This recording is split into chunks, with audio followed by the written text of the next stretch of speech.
Hello, welcome back. Welcome to another Feature Friday. To preface today, even though I know we're living on the liminal space of the internet, by the time this is uploaded, it will obviously be Friday. But I am recording from Wednesday, November 4th, the day after the election, and also happens to be my 30th birthday. So I was actually going to try and record some stuff last night to distract myself, and that did not go well. I did not do that at all. I did break into the birthday realm though, so mission accomplished.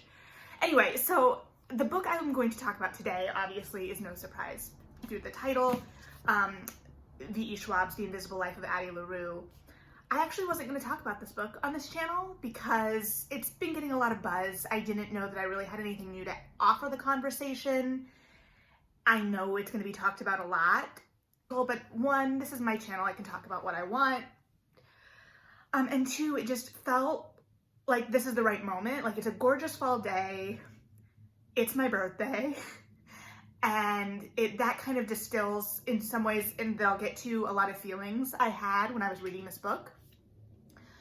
If this book is 100% a fall release, like if I could describe it, it would definitely be a fall day. So Addie grows up in this small French town. Every once in a while, she'll get to go to the city with her dad to trade. But as she gets older, that stops. And the focus of her family becomes on her marriage prospects. And she's not interested in getting married. She is interested in art and exploring the world. And she has this one kind of elder woman of the village that she's really latched on to, who's also not married, and wants to just be buried beneath a tree, I believe.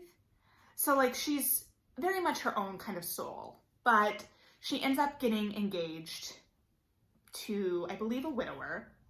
And on the day she's supposed to get married, she's going to the wedding with her family, and she claims that she's forgotten something in their home.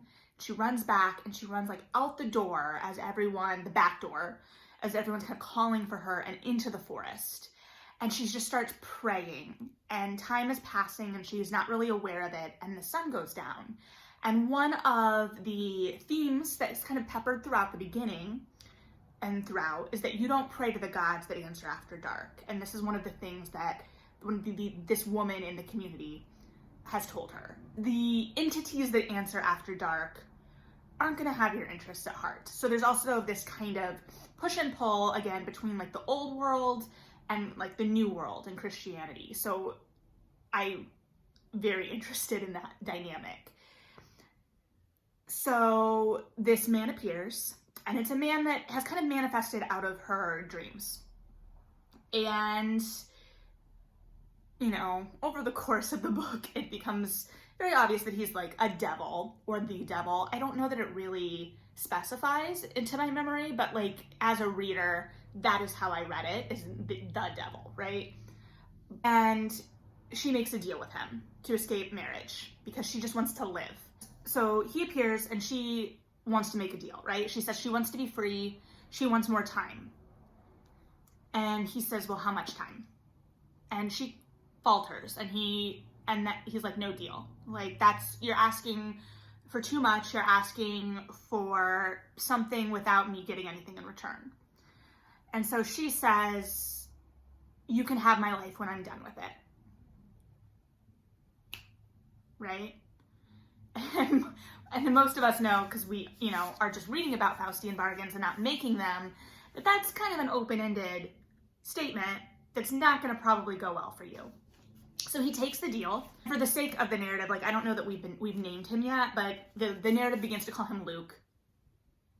Because Lucien, Luke, the devil, French, So she gets more time, but the cost is that no one remembers her. And the way this works is like her own parents don't recall her, so she can meet people again. They won't remember having grown up with her. They won't remember having always lived with her, being friends with her, but she can interact with them as a stranger. But the minute that she leaves their sightline, they forget her again. And then she has to re-meet them.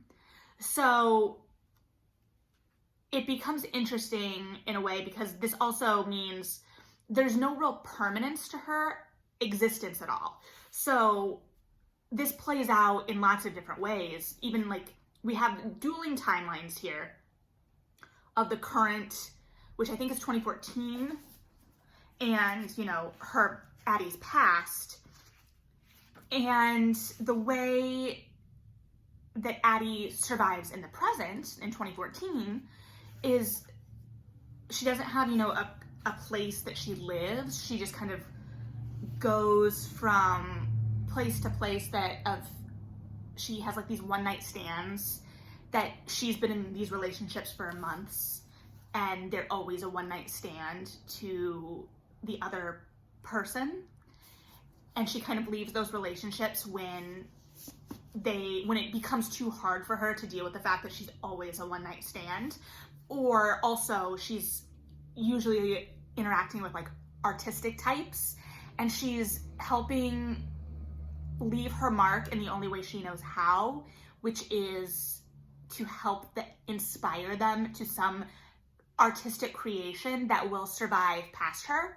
So that is the loophole she's found in being able to leave her mark on the world, because the fact that no one remembers her, she can't even say her name out loud to people when they ask her name. She's kind of existing outside of everything. It reminded me a little bit of Sarah Perry's Melmoth. And I know Melmoth is based on a very specific legend that I don't have like any backing knowledge of a woman who's like doomed to roam the earth, kind of witnessing all of humanity's sins, so to speak. That's an interesting book too, but that's kind of what I was thinking.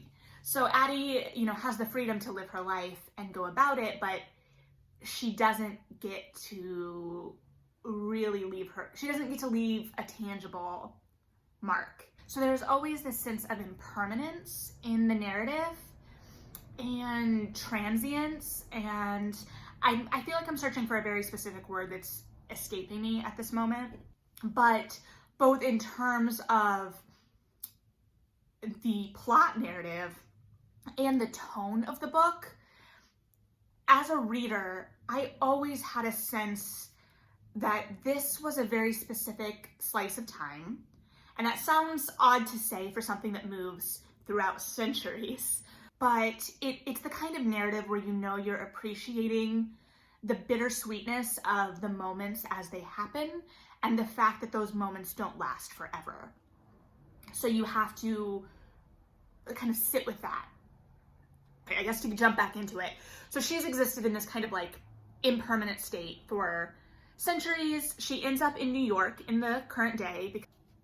So she ends up going to this bookstore, and she goes to just like walk out with a book because they're never going to remember her. And she has no way of paying because she has no way of making money because no one can remember her. She has no possessions.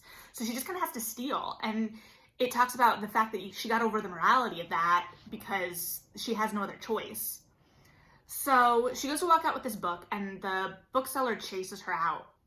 And, you know, they have an interaction, and she goes about her way. And then she goes back the next day, basically to get a new book. And she goes to just like walk out again.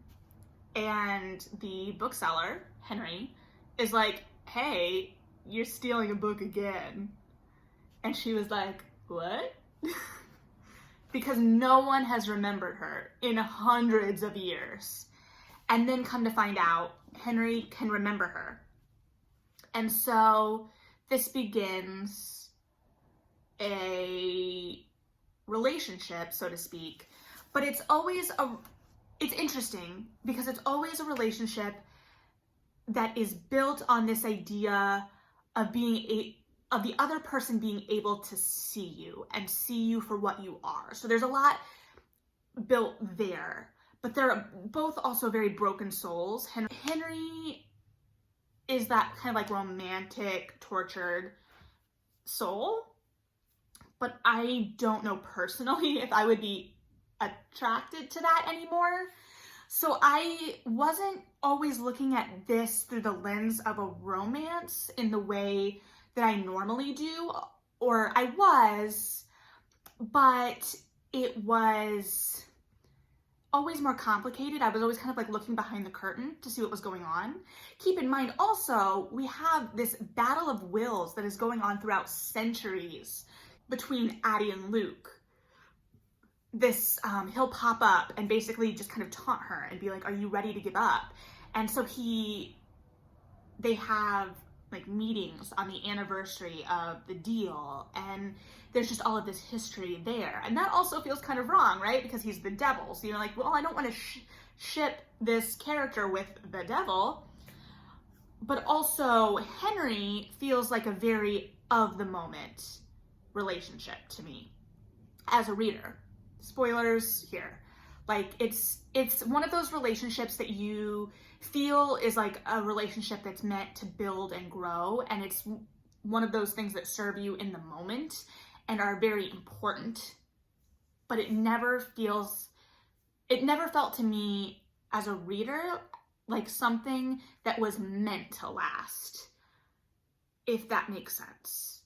And I don't want to spoil any ending stuff. So also, okay, so to that as well, Henry is, I don't know that we ever label him, but based on his relationship history and what we're seeing in the novel, is bisexual, and that's just treated as a fact of the world. Addie's sexual history, I don't know if we ever talk about her being with a woman, but you know, just what does or doesn't happen.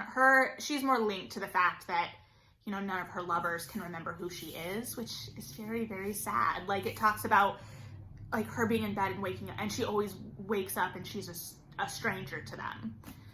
And she can never have, you know, those mornings after. So a lot of this book is about, it's the mornings, and it's those still little moments, those moments that pass quickly and are easy to take for granted, but matter so much.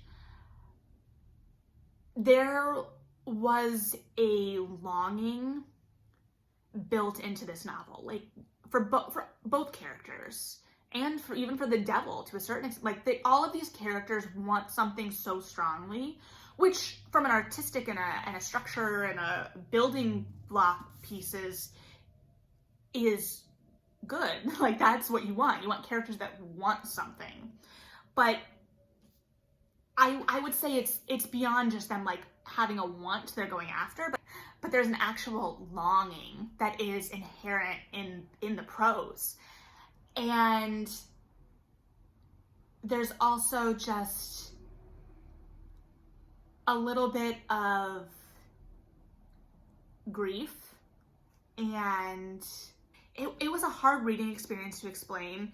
There's a languidness to it, so it moves back and forth, but it doesn't feel like we're rushing to anything, which is very different, I would argue, from Schwab's other work. I feel like Schwab's other books so far, at least in recent memory, from like, if we're taking like the Shade of Magic series on, are very propulsive. They're very beat driven in terms of the narrative, right? The characters are always really strong and really dynamic and kind of what we're there for, but there's also just a really fast moving pace to everything, at least in my experience as a reader. And your reading may have been completely different.